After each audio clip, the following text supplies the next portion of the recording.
Emmanuel Macron et Vladimir Poutine se sont parlé mardi pour la première fois depuis septembre 2022. Lors d'un appel de 2 heures, ils ont abordé la guerre en Ukraine et les crises au Moyen-Orient.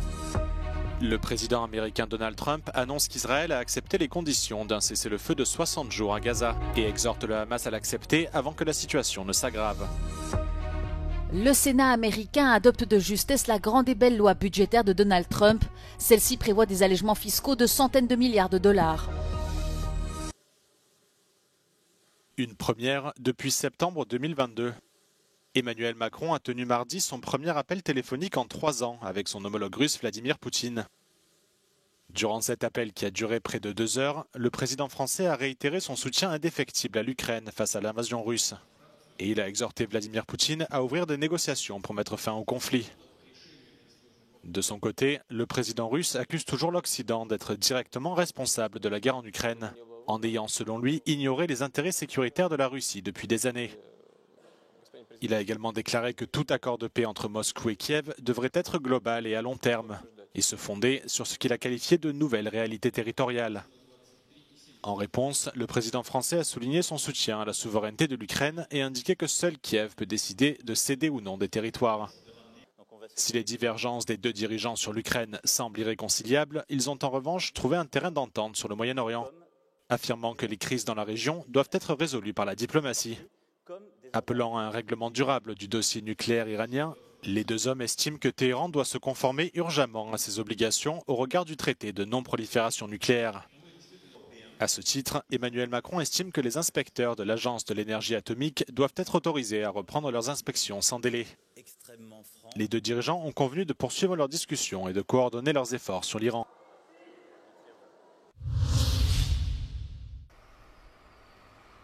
Donald Trump annonce qu'Israël a accepté les conditions d'un cessez-le-feu de 60 jours à Gaza. Le président américain exhorte désormais le Hamas à accepter l'accord, estimant que la situation ne fera qu'empirer pour le groupe palestinien. Cette déclaration intervient alors que Donald Trump recevra lundi prochain le Premier ministre israélien Benjamin Netanyahou à la Maison-Blanche. Les pourparlers entre Israël et le Hamas se heurtent toujours à un point d'achoppement majeur, la fin permanente de la guerre à Gaza. Benjamin Netanyahou a toujours affirmé qu'un accord de cessez-le-feu, quelle que soit sa durée, ne mettrait pas définitivement fin à la guerre, et que celle-ci ne se terminerait qu'avec l'élimination complète du Hamas et l'expulsion de ses dirigeants.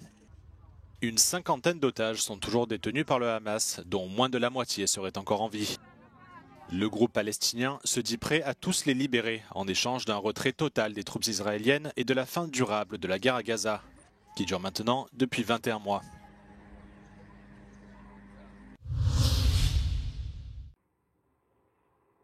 Aux États-Unis, les sénateurs ont adopté la controversée grande et belle loi du président Donald Trump.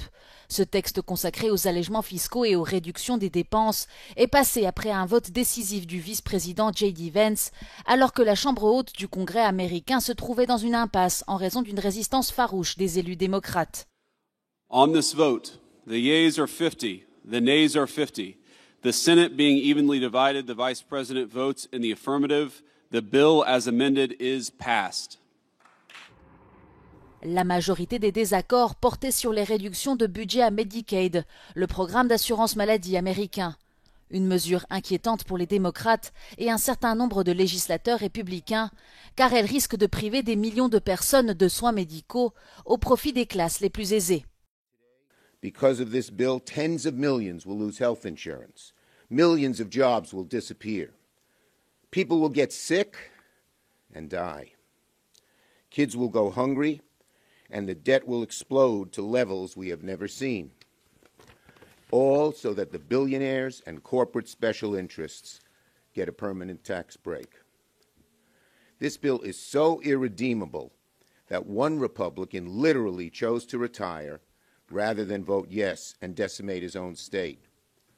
Le projet de loi comprend également près de 4 500 milliards de dollars d'allègements fiscaux, avec une prolongation des colossaux crédits d'impôt adoptés lors du premier mandat de Donald Trump, mais aussi l'élimination de l'imposition sur les pourboires, ou encore des milliards de dollars supplémentaires pour la défense et la lutte contre l'immigration. Plus d'un tiers de ces réductions bénéficieraient aux ménages générant un revenu de plus d'1 demi-million de dollars par an. Désormais soumis à la Chambre des représentants, le texte devrait y subir l'opposition d'élus conservateurs réfractaires. Et à ces querelles internes est venue s'ajouter l'opposition franche et bruyante d'Elon Musk, qui a dénoncé l'impact du texte sur la dette publique. La Pologne va temporairement rétablir des contrôles aux frontières avec l'Allemagne et la Lituanie. Le Premier ministre Donald Tusk a déclaré que ces mesures étaient nécessaires pour réduire le flux incontrôlé de migrants à travers ces deux frontières. Son gouvernement est sous la pression des partis d'opposition nationalistes qui accusent Berlin de renvoyer en Pologne des migrants en situation irrégulière. En effet, depuis septembre, l'Allemagne a elle aussi rétabli des contrôles à la frontière polonaise, une décision qui intervient après que le nouveau chancelier Friedrich Merz a fait du durcissement de la politique migratoire un pilier de sa campagne électorale en février. Mit der polnischen Regierung sprechen wir über gemeinsame Kontrollen im jeweiligen Grenzhinterland, also sowohl auf der deutschen Seite wie auch auf der polnischen Seite. Und ich kann hier nur sagen, es gibt sowohl zwischen den Regierungschefs, also zwischen Donald Tusk und mir, als auch zwischen den Innenministern eine sehr enge, sehr kollegiale, freundschaftliche Kooperation, weil wir ein gemeinsames Problem gemeinsam lösen wollen. Donald Tusk a déclaré qu'il avait parlé plusieurs fois avec le chancelier et souligné que la patience de la Pologne sur cette question était à bout. L'Union européenne veut adopter une position ferme avec les autorités libyennes face à un pic d'immigration clandestine en Méditerranée. Le commissaire européen aux migrations, Magnus Brunner, prévoit de se rendre en Libye la semaine prochaine avec des représentants grecs, italiens et maltais. Cette visite diplomatique vise à faire pression sur les autorités libyennes pour qu'elles empêchent les bateaux transportant des migrants de partir vers l'Europe.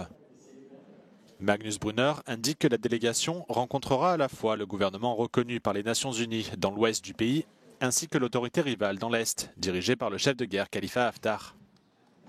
Le pays est en proie à une violente lutte de pouvoir depuis la chute du dictateur Muammar Kadhafi en 2011, dans le cadre des soulèvements du printemps arabe. Les affrontements sont depuis fréquents entre les administrations rivales de l'Est et de l'Ouest, les deux camps étant soutenus par des groupes armés et des gouvernements étrangers.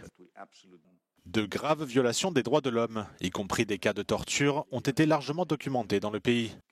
Une situation qui a contribué à une vague massive d'émigration.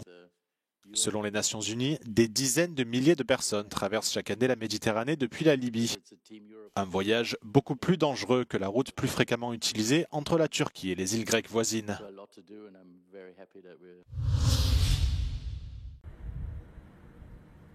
C'est un nouveau Danemark qui prend les rênes du Conseil de l'Union européenne.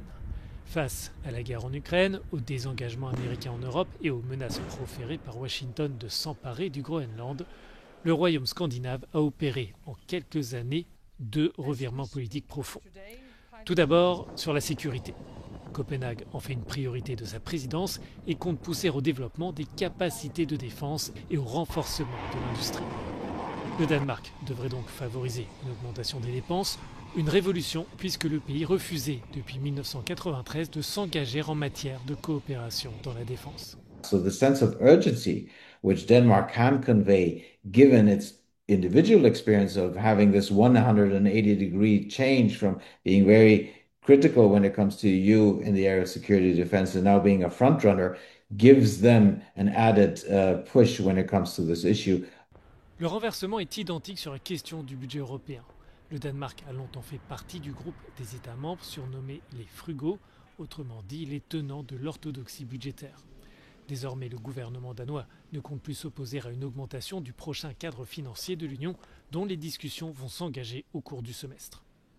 The categories we've had in the past still exist, so the frugals versus the rest, but the groupings are changing. Who are part of the frugals is changing, and the Danish definitely are now in a group which is not asking how can we spend as less as possible, but how can we best spend at the European level, which might then include also in spending more, so more and smarter.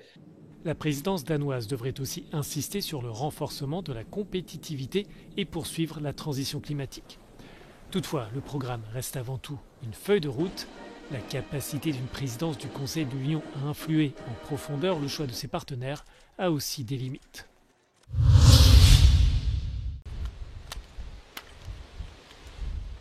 Dans quels pays européens les femmes doivent-elles accomplir leur service militaire? La vague venant du nord de l'Europe a été suivie par 3 pays. Dernier en date, le Danemark vient d'étendre la conscription obligatoire aux femmes. Les Danoises de plus de 18 ans doivent à présent s'inscrire au registre de l'armée. Filles comme garçons doivent participer à la journée de défense au cours de laquelle ils participent à une loterie. Le numéro tiré au hasard leur indique s'ils doivent accomplir leur service militaire si le nombre de volontaires est insuffisant. La durée du service militaire est également étendue de 4 à 11 mois. Selon cette chercheuse danoise, la décision fait l'objet de débats. Une partie de la population, et notamment des femmes, trouve cette réforme injuste, mettant en avant d'autres arguments par rapport au fait que ce sont seulement les femmes qui mettent au monde les enfants. Mais pour une grande part de la population, c'est aussi important que les femmes aient accès au service militaire à égalité des hommes. En Europe, le service militaire est obligatoire pour les hommes dans une dizaine de pays comme la Finlande, Chypre ou la Grèce. Le Parlement norvégien a voté pour élargir la conscription aux femmes en 2013. Il a été mis en place en 2016. En Suède, le service militaire est mixte depuis 2017. Ce tournant impose toutefois des mesures pour assurer l'égalité des chances et pas seulement. L'armée a mis en place plusieurs mesures.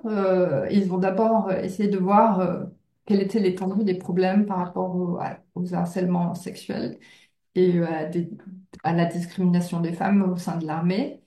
Et ils ont été assez clairs que c'était des comportements qui étaient malvenus dans l'armée.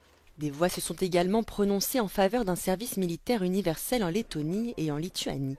Les femmes sont déjà intégrées dans les armées de métier et représentent environ 10% des effectifs militaires en Europe.